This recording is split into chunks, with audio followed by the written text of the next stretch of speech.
Welcome to Tales from the Golden Imp. I am Joe Craig, the Emperor's Scald. Welcome to our first palate cleanser. It has been a long road thus far, and here we have another dish to help you digest what we've been cooking. In this story, we will see the travels and adventures of one Jethro Tull as he tries to find the legendary Dragon Roof Inn. I hope you enjoy this interlude. Welcome to Tales from the Golden Imp.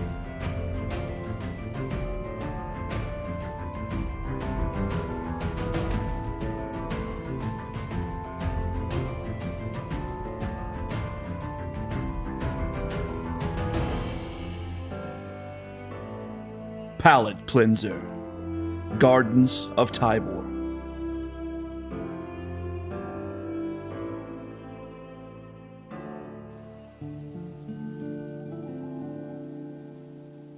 While the sun began to shine through the window of a sleepy inn, as the beam of the first morning light shimmers and reflects off the edge of the windowsill, this beam reflected into the face of a brawny, barrel-chested dwarf. This particular inn had a reputation for making even the stoutest folk submit to their spirits. The giant Tamer was just that kind of place. And that is what brought Jet here. Jet picked his head up off the counter and used his black beard to wipe his mouth and stretched out his short arms. He cracked and popped. Sleeping on a bar stool became a skill after a while. He pat himself down to see what he lost during the night. Jet didn't care so much about losing things, which is just what happens when you must try every beer, ale, and mead a place has to offer. "Oh, Belden be praised, I still have my pants," he said in a loud, groggy, deep voice. His jovial voice carried with it a touch of embarrassment. The interior of the giant Tamer was nothing special. Only about 12 tables in the place, and the bar might seat 15. They did have a small stage in the corner, and a very warm hearth fire that kept the place warm, as frost would soon be falling. The rooms he would have to see some other time. It was time to do the second half of what he nearly traveled half a year to do.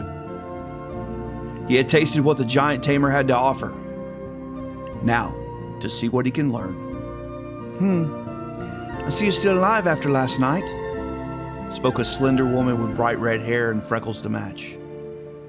She had eyes that shone like emeralds, cheekbones standing high and tall. At just under 6 feet tall, she bore the signs and marks that pointed at her to be at least half elven. She looked at the dwarf with a slight smirk, but never stopped at her work. Night was done and morning had come. In less than an hour, the morning crowd would begin to arrive for breakfast. This woman was something else that Jet had heard about in his travels, and honestly one of the myths that he was hoping to be true. "Oi, you're even more beautiful when I'm sober. Jethro Tull, follower of Belden, aspiring master of the brew at your service," Jet said with a bow. Belden is known as the Lord of the Forge, but he is much more than that. To worship Belden is not a thing to do with complex prayers and fanciful rites. No, to worship Belden you hone a skill, a craft, an art. Some followers of Belden are master smiths, jewelers, or sculptors. Others, well, they're brewers. Some make fine clothes and others make music. To follow Belden is to follow your heart and passion and perfect something within yourself as you work towards the perfection of something else, something more. Impressed? And that explains quite a bit about you, Mr. Rotul. Alura Tanth at yours. I'm very impressed by your desire to craft a fine brew. I'd love to drink such a wonderful thing, but first, there's a discussion of your note that we must settle. You have drunk 3 months' wages of spirits in a single night, leaving me hopeful for a vacation sometime this year. That is, of course, assuming Belden has given you the coin to settle your debt, Alura said with a smirk, stretching into a smile, never stopping work. to get the glasses cleaned and the bar looking its best before people started in for breakfast. Jet reached into the pouch in the front of his belt and pulled from it 5 gold coins that were squared off instead of round. The front of each coin had a face of another artisan of Belden, and the rear depicted their trade and craft. To those that were not followers of Belden, it would seem that no 2 coins were the same that came from Durg. In truth, the coins represent one of the ways that the heritage of Durg is honored by the other craftsmen of the Great Halls. It would be nearly absurd to think that each coin, even copper bits, were handcrafted. Yes, the coins gave the impression that they were indeed crafted each one by hand. But that is the art of the masters that had given their art to perfecting the casting process. They melt gold, pouring them into molds, using very detailed stamps to hold the shape. Then each coin is cleaned up by hand, and a few extra details added. Jet handed these coins to Alura before speaking with a smile. That should get us started on my debt, correct? How much is the rest? Alura looked over the coins, genuinely impressed look upon her face. There's a reason why your folk surpass the elves in craftsmanship. I think we still have the edge in academics and music, possibly a few finer arts. Craftsmanship, however, Belden be praised. Even your coin is impressive. 3 more will cover your debts. Jet pulled out the remaining 3 coins that he needed to settle his debt. Then he dug into his pack, where he had 4 small barrels. These barrels were tucked away with barks and herbs. He put one of these casks on the counter. And this I offer to you to thank you for your wonderful ale. Kraken's Drool was my favorite from the collection. However, your silver mead was by far the most excellent of your work. This is a batch of beer of the Black Sea. It's a heavy black ale that I think you might find appealing. I offer this to you, and if you like, all I ask for payment is to answer me 3 questions. First, give me 1 ingredient that you use that don't think anyone else uses and why. Second, what's your favorite word for aging? And finally, the name of an inn or tavern that you respect and recommend me to visit next. With that, Jet slid the cask over to Alura, who was pondering the scamble. She knew that an ale crafted by a follower of Belden was a special treat, but to hand out 2 secrets to her success? It was a gamble, but this man would not stay here. If he put his reputation to Belden, then betraying that would cost him his beard. Alura looked over the cask. Well, the cask is made of alternating rosewood and walnut planks, so it's going to give it a sweet, nutty aroma. Jet nodded with a small smile. The cask is pretty dark, so it's a darker ale, but I would expect nothing less from the name. That smile grew as he allowed her to continue, saying nothing in response. The ale has been drawing into the wood, good enough to stain it, so it's well seasoned. The follower of Belden was impressed, and the gleam in his eyes showed that. May as well go for it. This looks far too interesting to not drink, Alura thought to herself. Alura took the cask in her hands and smelled it before speaking. Well, Jet, you have done something few men have been able to do. Charm me. I enjoy the look and the aroma of the cask far too much to allow it to slip out of my bar without at least tasting it. I accept your terms, but would like to make it a bit more interesting.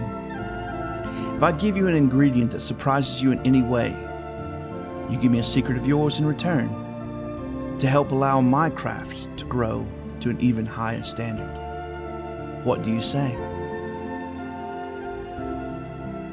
Jet's smile split into a chortle as he agreed without hesitation. It would seem that Alura had charmed him as well. No sooner than they had shook in agreement, the cask was tapped and a flagon was poured. They toasted Belden before they had drinks. The first taste is very important. Your palate is clean and fresh. There's nothing lingering from the last mouthful. Alura almost chewed it as she was analyzing the ale, which was very dark in color, but not to the point you couldn't see through it. The flavors were bold, yet soft at the same time. The bitter of the hops was mild, and the barley spoke volumes. There was a smoked quality to it that balanced with the walnut, with just a hint of the sweetness of the rose to finish things off. To say Alura was impressed was an understatement. Before even taking the second drink, she spoke. For some of my brews, I smoke my barley with chestnut wood. There's one for you. Second, whiskey barrels for aging my ales. And finally, the Dragon Roof Inn. Though it is a little difficult to find. Then she promptly took another drink. She chose 2 tricks to 1 batch of her ale. With those, he should be able to nearly replicate her ale. The only time that she had found the Dragon Roof Inn, she had gotten lost in the mountains to the south known as the Murto Mountains. It's quite the trek from the Frost Gate and the city of Bardo that she called home. Alura had found the area of the Frost Gate breathtaking, and she loved the cold. She grew up in Ceri and Kredo, farther to the north. Ceri never really knew what was meant by summer. In fact, people fear a great thaw, as Ceri was built upon a massive glacier that stretches east to the west, creating a shelf for the high folk to keep nice and cold on. But before her mind wandered any worse than it was, she focused on the response that she was awaiting from the dwarf sitting in front of her. Jet sat there a bit thinking about the effects of the 2 trade secrets she had given. And he could see how she got to that distinctive taste. Oh, the Dragon Roof Inn. I must find this inn. She is the 3rd master brewer that has mentioned this inn. It has quite the reputation for an inn that no one can seem to find. Jet thought to himself before asking. So, have you actually been to the Dragon Roof Inn? I heard the fairy tale from traveling customers talking about this wonderful place beyond comprehension. Alura smiled. I've been there once. Only once. And when I tried to go back, I could not find it again. Where did you find it? I have never heard 2 people agree on its location.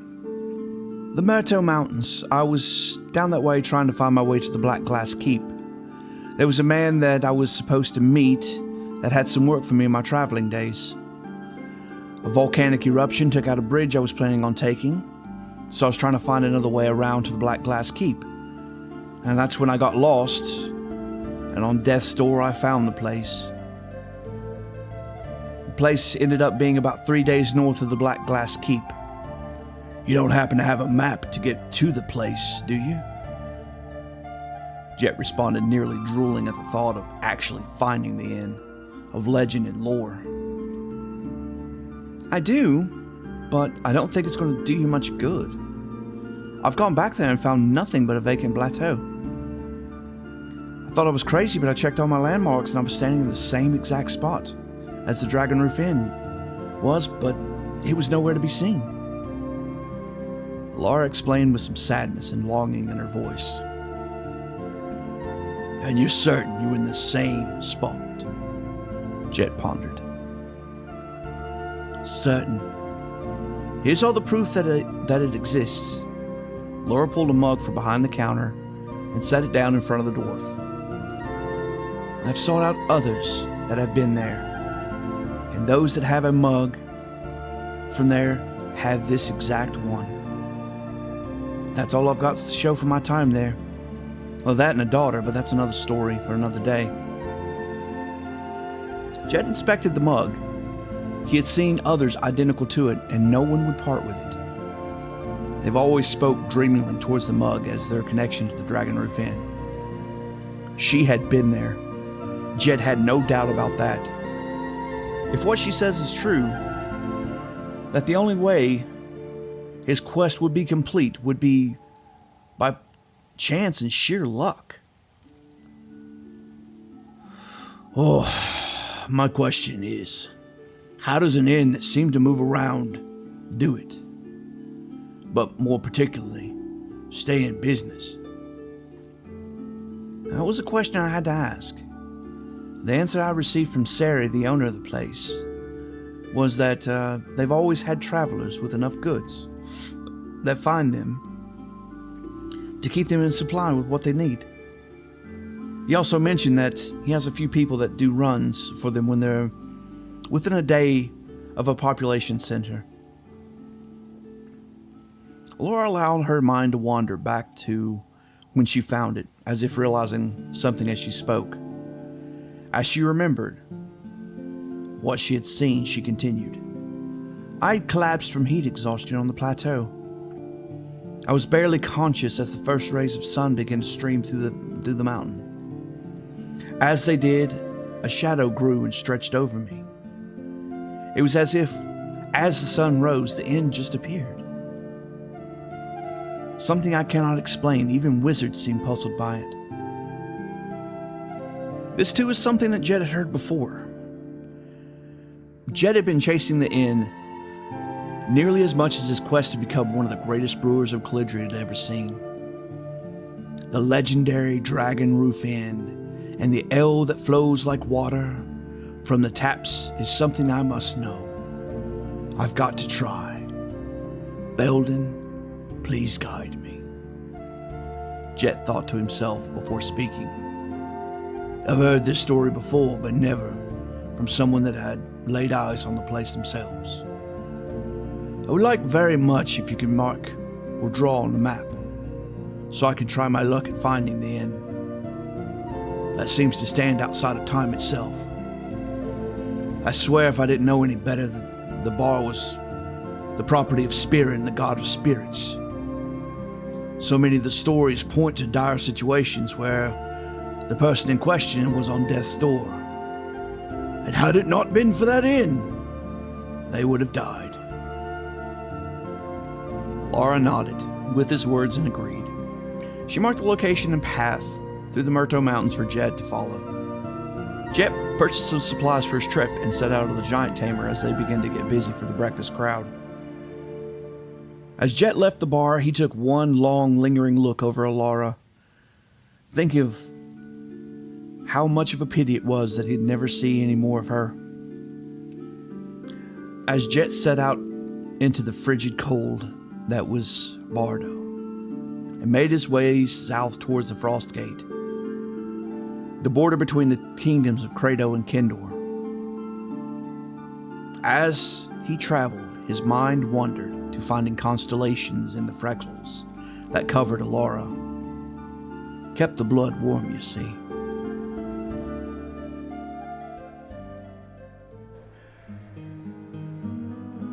Kendor was known as the land of extremes for many reasons, among them the vast climates that this one kingdom supports. Here in the northernmost territory of Kendor, frost and ice ruled.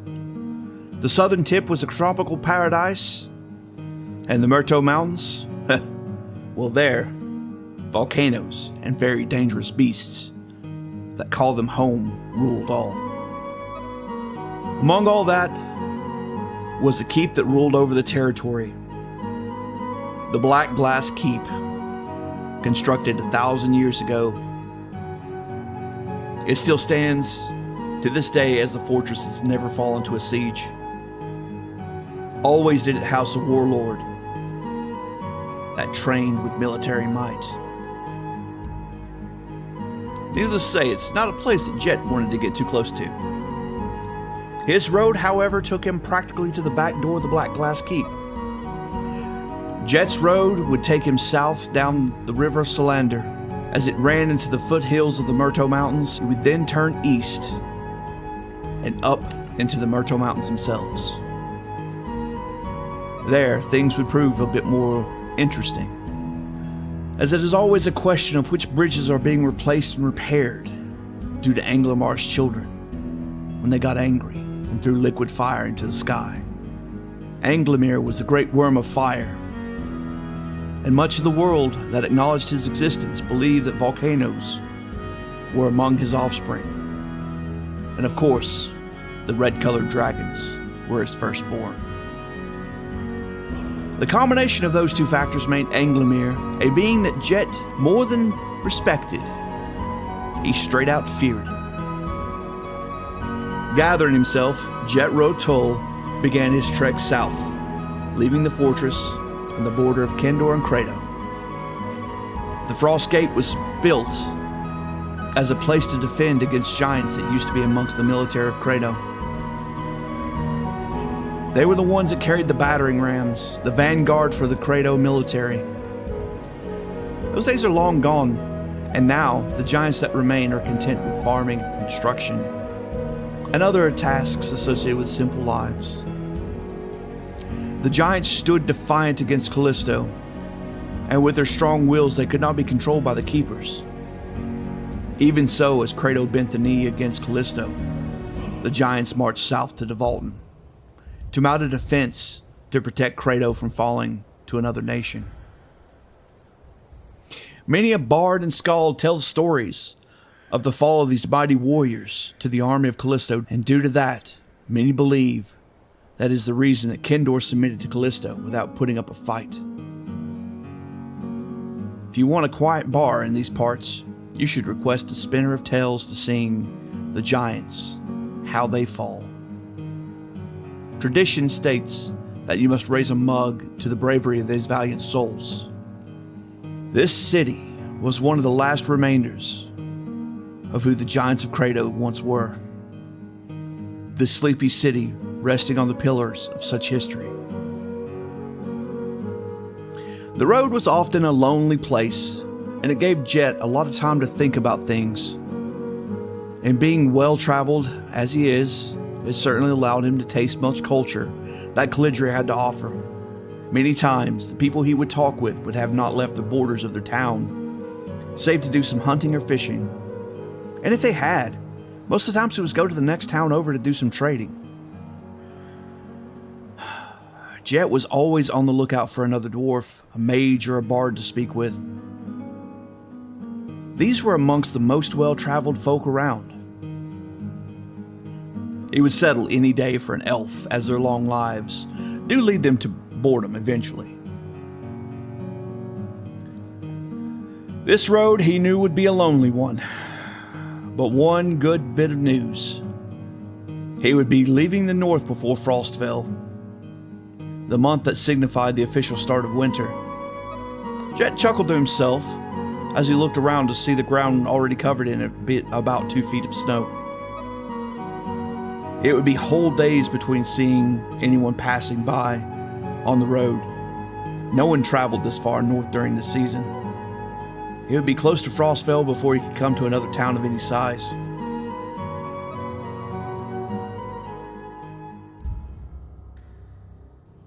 About 6 weeks of travel atop his pony, Helga.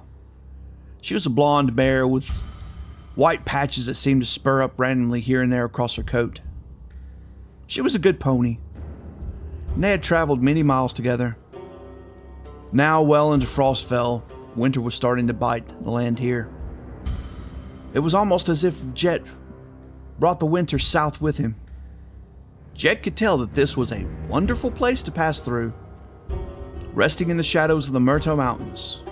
About a week into Devalton, this place was depressed, to say the least. Jet couldn't help but chuckle when he saw a sign welcoming him to Sepulchers Reach. At least he could restock before starting his climb. Sepulchers Reach was a small city. Most of the buildings were constructed of granite. Unfinished granite at that. And to Jet, it always felt like a crypt.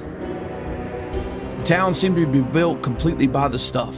From how pale the residents were, the mountain must have kept them in shadow most of the day. It was tucked away in the base of a cliff that was encircled on 3 sides with a mountain, with a sheer wall of stone. He could see braziers marking the trail up the cliff to the road far above. There was no way he would make that climb in the dark after being on the road for 6 weeks. This town would be a great position to defend from attackers. As he came into the town, he had seen more lively funerals. He easily found the inn closest to the exit, the Bull Drum Inn. He crossed the threshold, hoping for at least some entertainment, but was disappointed yet again. Upon the stage, some form of entertainment, but it certainly wasn't his taste. A half-goblin beating a drum to some tribal beat that only he knew. A glass of ale and a bed would be all he would have tonight. It was a fitful sleep for Jet, as his anxiety was starting to build. He wanted to see the Dragon Roof Inn with a ferocity that rivaled that of his worst decisions in puberty. If Belden was with him, another 2 weeks, and he would be in that fateful spot. It was the strongest lead that he had on the bar since his quest began. He knew that if his ale impressed Ceri, that he was onto that magical recipe that would gain him the title of Master of the Craft. His faith led him to the excellence and perfection, to brew an ale that would be fit to be served at Belden's table. If he accomplished this, he could travel the Great Forge and serve his ale to Belden himself. Jet's life goal would be fulfilled then. This is what led him to sleep in flea-ridden beds and drink all kinds of ales, meads, wines, and more just to find a missing element that he could use to make his brew that much better. Jet enjoyed a bath, a hot meal, and some elvish wine. He readied himself for the road. He never asked around to see how the road up the mountain fared. And much to his surprise, things had been calm. Belden, I pray to thee, keep me safe on these roads. The sword is not my craft, nor the axe. My craft is with spirits, making me very flammable. Speak words of peace to Anglemere, and don't let him roast me with his molten breath. Belden, by my beard, and the sake of your name, guide me to the Dragon Roof Inn. Jet prayed as he gathered his pony and set out for the final leg of his journey.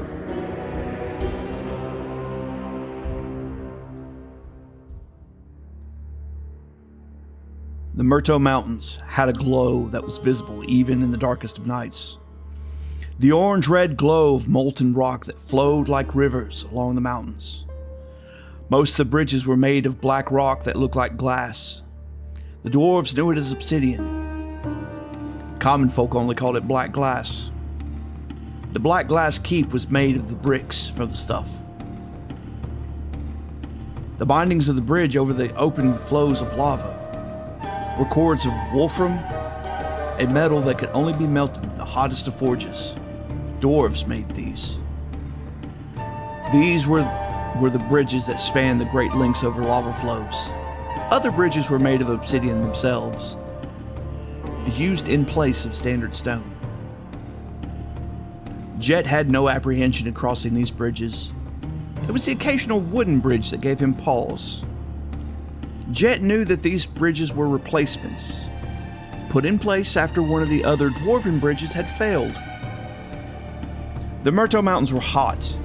Many times you were within feet of lava flow. Poor Helga was not built for this. Jet was not built for this, honestly. He did not take too well to the heat. That was one of the likely reasons he did not man the forge. Brewing had had its moments, but nothing quite like working a hot piece of metal with a hammer. Jet was so amazed about how much detail and precision people could get from a hammer. He preferred to blend different flavors and aromas together, giving all something else to relax with. He preferred something that no matter how much someone knew about his craft, they could appreciate it. Cooking was one of his other hobbies. They were so similar. He had made some amazing meals on the side of the road in the pouring rain. Why did I have to think about rain? Jed asked himself, looking over a pool of water that was steaming. Some kind of folk had put a sign next to it marking the radiant pool of liquid, that source of refreshment, that quencher of thirst, as toxic. Many times, volcanoes made water acid. It was likely the case with this lake. He was as wet with sweat and had been for the past 4 days. Jet thought to himself, maybe that sign is old. It could be safe now. It couldn't hurt to try. No, you fool. You're so close to your destination, you cannot deviate now. One more day and he should be able to see the plateau. 2 more days before he would reach it. Belden had been with Jet. The mountain only rumbled a few times and he had only seen one peak below its top. That's the best one could ask for when traveling in the Murto Mountains. They called them Death Mountains for a reason. Long ago, these roads had been cut, and they had stood the test of time. A lot of effort was put into building the roads and mining the materials needed for each bridge. The roads were still in good shape. Good enough shape that a wagon cart could travel them without much concern of breaking an axle. For not so hot and dangerous, Jet could enjoy the view a lot more. Distracting himself, he thought to how much work it had been to build the black glass keep, which you could see throughout most of the mountain. It served as the main watchtower over the mountains, and even one of the kings of Kendor had moved there and saw it as the safest point in all of Kendor. Marak Toes was the king that made the change. He was a king of a rare demeanor. He was more of the warrior king of Kendor, and not of the current line of kings. He ruled during the Age of Strife, and was assassinated for a play of power for the new lines of kings that came into power in Kendor. Kendor had lost the keep during the dark days to Callisto and hadn't gotten it back. Much had happened in the land of Kendor. Much as has been in the land of Calidria. Jet's mind was jarred back to reality. With a severe rumble, he scanned the mountain for new smoke or fire that hadn't been there before. The smoke was thick this time, and the rumbles were very close. He looked to the peak of the mountain that he was currently traversing. One of his greatest fears was playing out. The top was starting to spit fire and small rocks. Another few rumbles, and Jet could find himself in a very scary situation. To make matters worse, there was a second sound that accompanied the rumbles. A roar. A deep-throated growling roar with a hissing quality that belonged to one thing and one thing alone. A dragon. Jet could tell things were bad, as Helga was ready to throw him and run herself. It wasn't time for that, but picking up the pace was something he could certainly do. He spurred Helga along to a much quicker pace. As he crossed the corner, he was greeted with an obsidian and wolfram bridge. Jet couldn't allow her to slow too much, but she needed to be careful. Jet slowed his pony the best he could, and they set to cross the bridge. The massive beast was just starting to stir, and from the sounds of things, did not wake on the right side of the cave. The way the sound echoed throughout the mountains, it was very difficult to tell where the beast was, but it was close. For the rumblings to wake it, it most likely lived in this particular mountain. He knew that it was one of the red ones. Of all dragons, which there were few that were nice, red ones, well, they were the worst.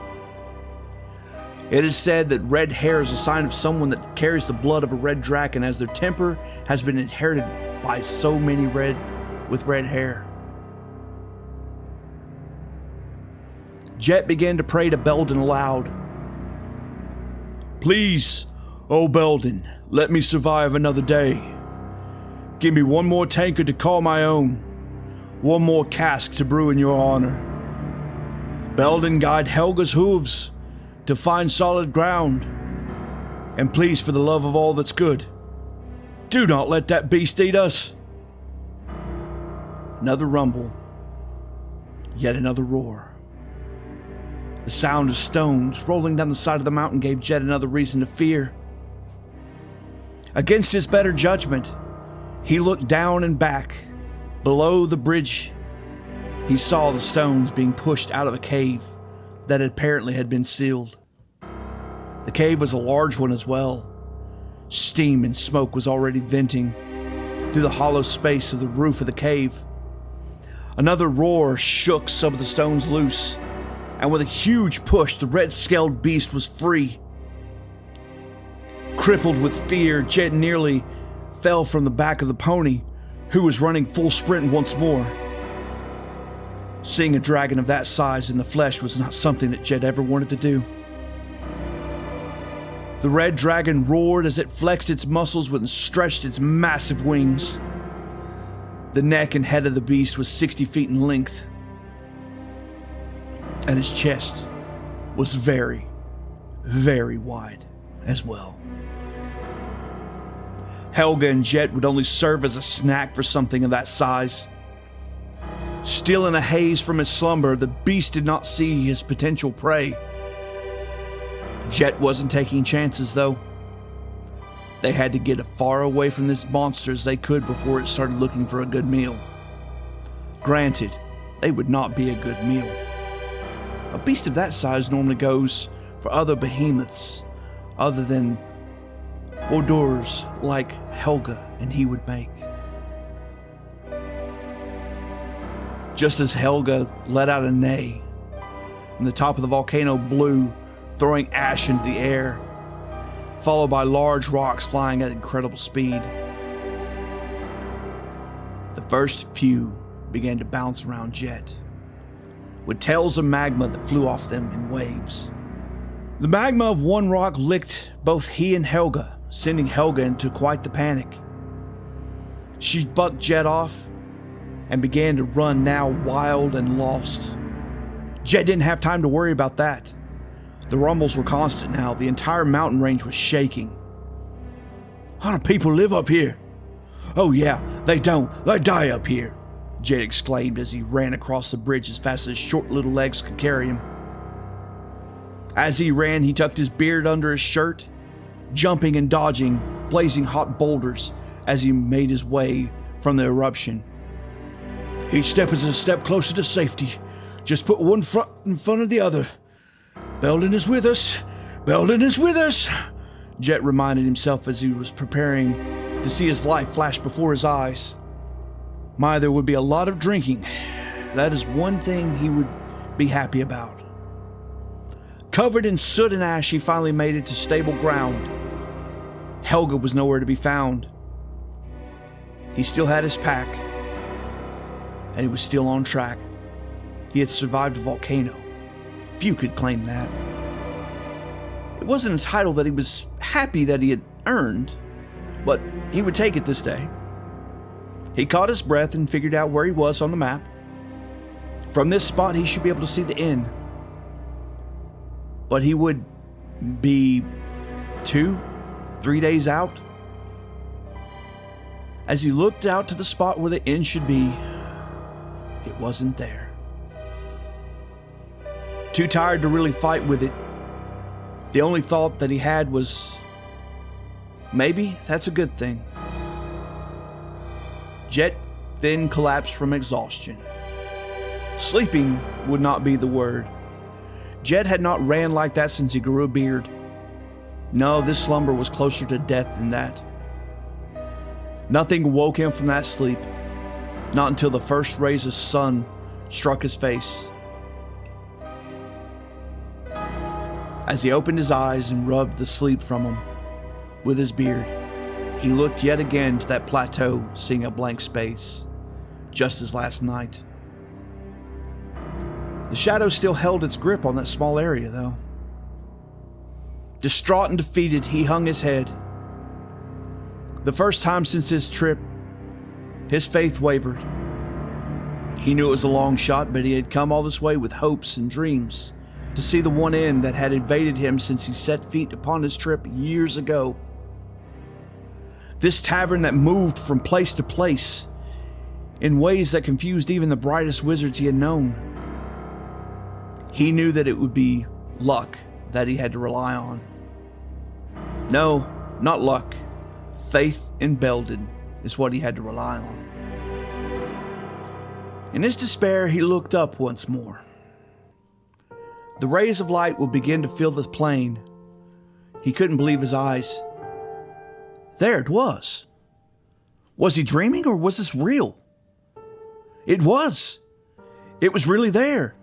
Jet jumped for joy and began to praise Belden as he quickly gathered up his gear. By the time he was ready to set out once more, he could see it. He could hear the music echoing throughout the valley and the peaks of the mountains. 2 days, he would make it there sooner than that. Never before had he felt so alive. He made for the trails that would lead him to that place. That may as well be a sacred space for the gods and goddesses.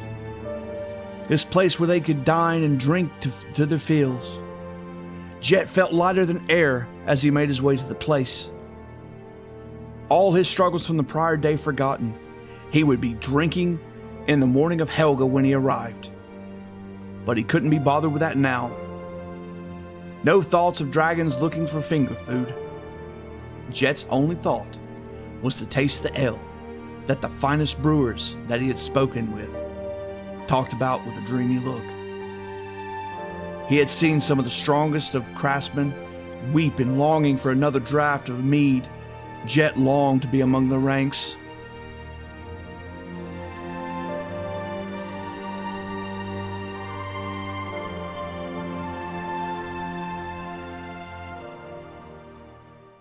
Jet traveled throughout the day and well into the night, running on pure excitement. However, this was shattered with a new sound that filled the air.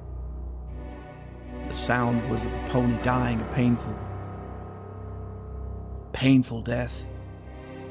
And the roar that he had heard the prior day. Jet peered over the ledge to see Helga being devoured by this massive red dragon that pulled her into 2 bites just so she would last just a little longer. The beast was now standing before the last bridge that kept him from the tavern. It would have only been a few more mountain trails to that point, and he could hear the music, and the beast was blocking his way. Oh, why couldn't that be a black dragon? I could be bartered with many times if he had something that they could add to the collection. Oh, red dragons love to eat, and had a love for gold like none other. I can't win this thing over with a cask of ale. Not even one of my last casks of whiskey would do the trick, Jet thought to himself. I smell you there, dwarf. May as well come down and join your pony. It would make the pony worth my trouble, snorted the dragon. Jet swallowed hard and really wished that he had stopped a few hours ago to make water.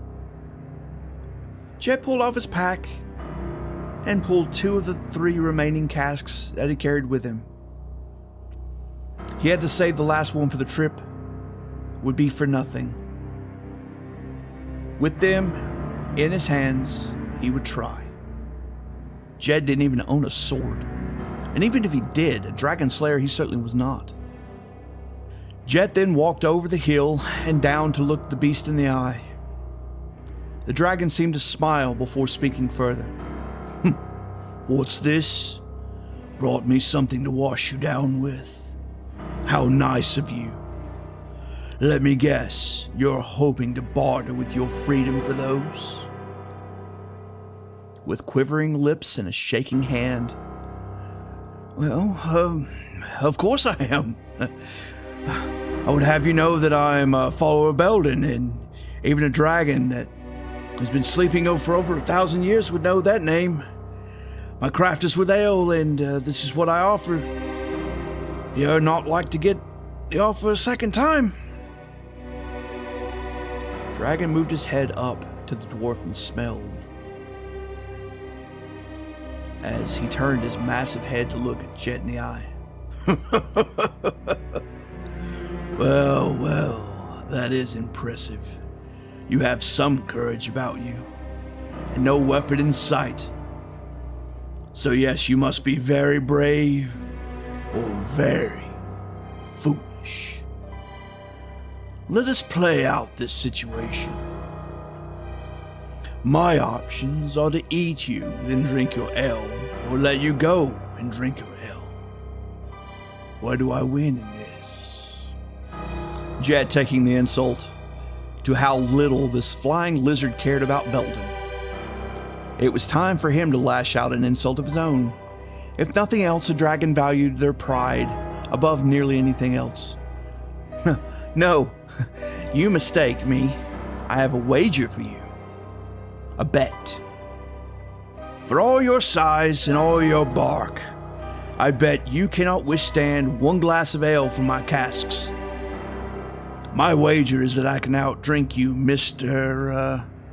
Oldigrave is my name, spoke the dragon as he laughed. Oldigrave stopped laughing and looked the dwarf over, standing so proud by his ale. It was true that the followers of Belden were among the greatest craftsmen, rivaling the oldest dragons and elves. What is your wager? I have slept for a long age, and you are certainly entertaining me at the moment. Now gaining a bit of confidence, or at least presenting such. I am master of the ale, Jetro Tull. My name and my wager is this. I will drink a cask of your choosing, and you will drink the other. Upon drinking that cask, I wager that I can cross the bridge faster than you can fly across it.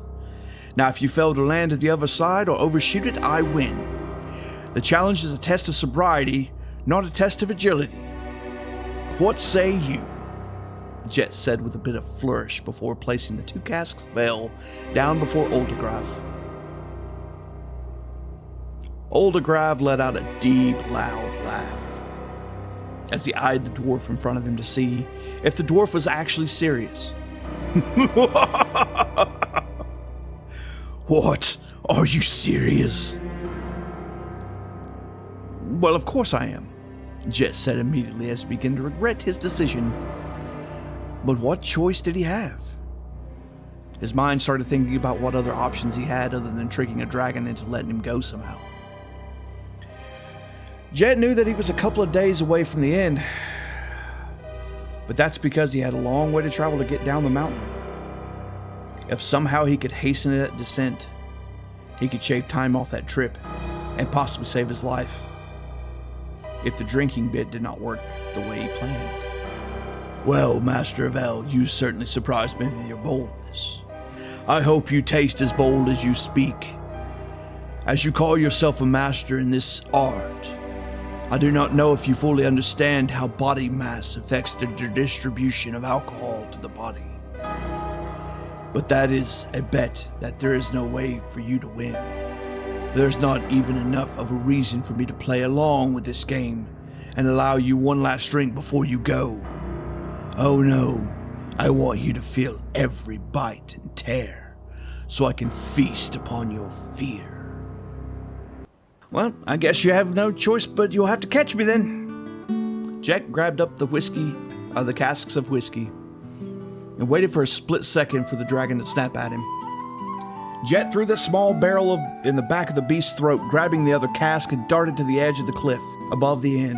As the dragon clamped down on the barrel, the liquid made contact with the glands that were responsible for the flaming breath that the beast was known for. As it did, the gland opened, causing an explosion in Oldigrave's mouth. Oldigrave's mouth was forced open, with the force of the combustion, but the flame did not harm the beast. No, this only made the beast angry, and would give him a sore jaw for a few days. The dwarf would die painfully now.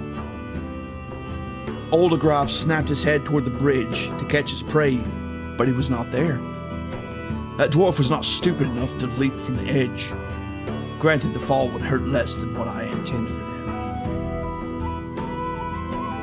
This was exactly what Jet had done. Desperation makes one very brave or very stupid.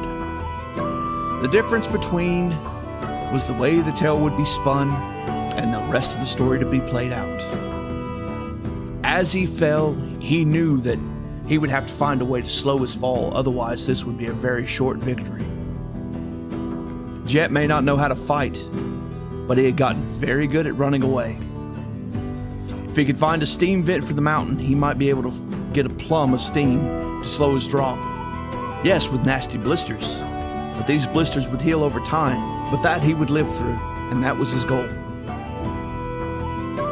A roar from above let him know that his moments of victory were over. The beast was much better at flying than a rotund dwarf. Jet needed a steam vent, and he needed one now if he was going to survive this. Barrel in his hand, he needed time to get to the source of the steam to accelerate it in the next burst. A shadow formed around him. He glanced over his shoulder to see that Oldigrave had spotted him. But he had spotted a steam vent as well. Jet threw the barrel, it just had to get close. Jet then began to untuck his shirt as he made himself as wide as possible. Jet knew that nothing good would come from looking back. He knew that the beast would have him if his aim was not true. He prayed to Belden and watched. The mark was hit. He was falling into position. As the steam shot out of the vent, he felt the moisture upon the back of his neck as a drip of saliva touched him. Oldigrave's jaws were closing in around the dwarf as the steam plum hit the two of them. Jet was seared on one side, but he saw Oldigrave's mouth as his teeth were clamping down on the beard. Jet smacked at the beard and grabbed onto anything he could. He missed a bone spike on the side of his face. No. Something, anything. Jet thought as he saw a claw go past. And a wing. Only one thing left, the tail. Luckily for Jet, the tail slapped him in the stomach. And all he had to do was wrap himself around the tail. Jet closed his eyes and waited for a landing of some kind. Belden be praised, find me worthy one more day. Belden, Hallis, Solander, whoever's listening, just one more day, pleaded Jet. It seemed like forever before a thud of a dragon making a landing was heard. Jet opened his eyes and let go. He saw that they were just before the inn. Jet scurried to his feet as fast as he could, which wasn't as fast as he wished.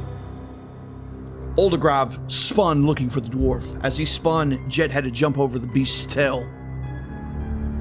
Jet pushed up with all of his might, but he just could not clear the tail. Jet went skidding across the ground, mostly on its face, toward the Dragon Roof Inn. Crawling. We used to do crawling. We've done it many times to a bed or a chamber pot. We can do it one more time. Jet continued to move towards the inn. Oldigrave spun once more and let out a roar that crippled Jet with fear for the moment. However, he was too close to his destination to stop now. Here and now, Jet saw what he believed was a hallucination. He saw the doors of the inn open. He smelled warm food and fresh bread. One last push towards this, and his face was on wood. Shadows moved over him as he heard the sounds that he knew that would be his last. The sound of dragon breathing deep. Oldigrave was gathering air into his lungs to sear the back. The smell of burnt bacon came to mind. Oh, here it comes. My final moment, and I am more sober than I wish my final moments to be. Oldigrave let loose his fiery breath. Hearing this, Jet closed his eyes and curled into a ball. Oh, the screams. He had brought destruction to the inn. Screams of many people, male and female. The sounds of the dragon's fire was over, and more screams were heard. The beast was a cruel one. Oldigrave, you cruel beast. You wish me to watch Dragon Roof Inn burn before you eat me. How sadistic can you be, lamented Jet. A most peculiar sound then followed. The sound that he had never heard before. Some kind of screeching sound from something massive. Along with it, something grabbed his beard and was dragging him across the wood. He managed to force his eyes open to see a dragonkin. Something of a half-dragon that looked mostly like a man, pulling him over the threshold of the inn. Turning back to look outside, 5 warriors were driving the beast off, known as Oldigrave. Belden be praised, he had made it. The door slammed shut behind him. Pain was beginning to register, but he had made it.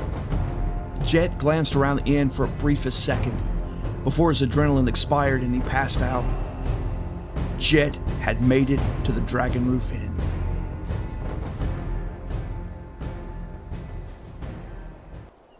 When Jet awoke, he was tucked in one of the softest feather beds that he had ever laid in. It was almost as if the feathers were taken off the spines and just the feathers themselves was all that was in the bed.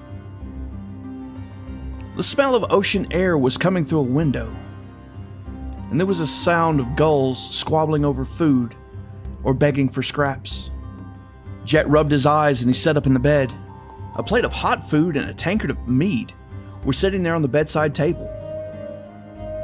Jet went straight for the mead and instantly thought he had died. Well, at least I get to beat Belden, he thought. He cleaned his plate and dressed in the clothes that were left for him. Then he decided to see what the whole of Belden was like. It was already not what he was expecting. He never took Belden for someone that found the seaside, almost tropical city to be ideal. Jet took in one deep breath of ocean air. He was still very stiff and sore, and he had many scabs covering his body. He opened the door and could hear the wonderful sounds of music and the sound of a busy pub. Yes, he was in paradise. He descended the stairs to see that he was in fact still in the Dragon Roof Inn. A feeling of true happiness flowed over him as he would finally get to taste the finest ales that many a brewer had tasted. Every flagon bore the marks that he was so used to seeing. Jet sat down at the bar and ordered an ale and introduced himself. His introduction was returned with, "Well met. I am Ceri. I'll get you a draft of our finest. I've been looking forward to meeting you. I've heard legends of your ale and would very much like to try it for myself."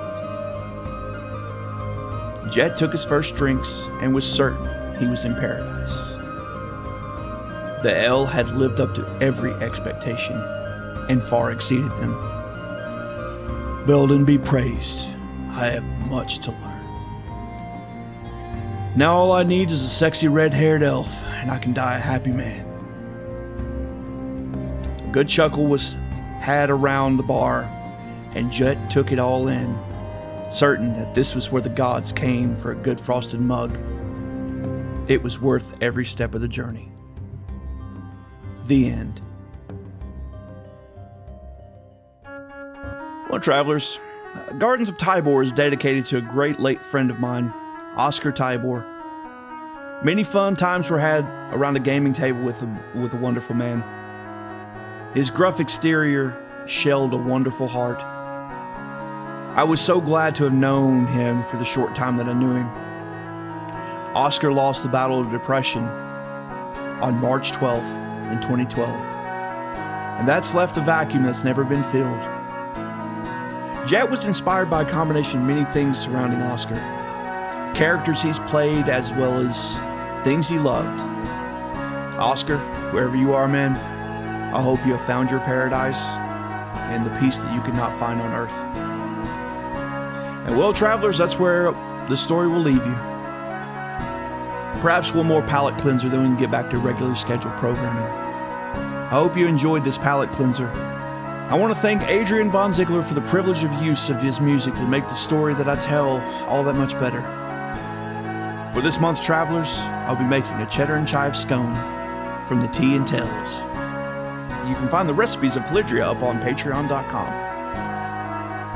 With that said, I want to thank you for listening, and I want to thank you for supporting the podcast. And if you wish to support the podcast a bit more, giving it a rating, a thumbs up in the YouTube space, subscribe if you really like it. If you want to support a bit more and get the recipes of Calidria in your kitchen, as well as additional lore content, please support me over on Patreon. That's patreon.com/goldenImpN. Signing up will give you access to our Discord server. I hope to continue to build a great community over there, but I can only do that with you. So won't you come and join us and join the conversation? And if you want to follow me outside the podcast space, you can find me over on Blue Sky at Emperor Scald. I am Joe Craig, the Emperor Scald. I want to thank you for listening, and remember, you've been scalded.